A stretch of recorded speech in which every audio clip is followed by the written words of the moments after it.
Happy morning friends. இன்றைக்கி நீங்கள் பார்க்க போகிறது தார்ஸ்டேவோட மினி விலாக் தான். இங்கே பார்த்தீங்கன்னா பெங்களூரில் 2 நாளாக வந்து ரொம்ப சில்லுன்னு இருக்குது கிளைமேட்டு. மழை வரும் ஆனால் வராது, வரும் ஆனால் வராது, அந்த மாதிரியான ஒரு சுச்சுவேஷனில் இருக்குது. ஆனாலும் அதிலே வந்து துணியெல்லாம் போட்டு காய வச்சு தான் எடுத்துகிட்டு இருக்கோம்.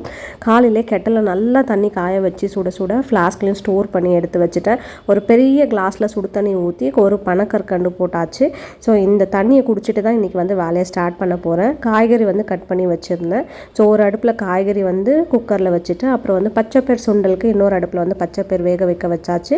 முட்டையும் அவிக்கிறதுக்கு ஒரு பாத்திரத்தில் வச்சுட்டேன். அதுக்கடுத்து பிளாக் காஃபிக்கு வந்து ஃபில்டர் காஃபி போட்டு வச்சுருந்தேன். டிகாஷன் கலெக்ட் ஆனதை வந்து பாத்திரத்தில் ஊற்றி வச்சுட்டேன். ஒன்றுனா தாளிப்பு கொடுத்துட்டு இன்றைக்கி மதியம் லஞ்சுக்கு வந்து சாதம், அப்புறம் வந்து முட்டைக்கோஸ் கடலைப்பருப்பு போட்ட மசாலா குழம்பு தான். அப்புறம் நாவப்பழம் வாங்கிட்டு வந்திருந்தேன். ஸோ அந்த நாவப்பழத்துக்கு கொஞ்சம் உப்பு போட்டு சாப்பிட்டா நல்லாயிருக்கும். ஒரு குட்டி டப்பாவில் உப்பு போட்டு வச்சாச்சு.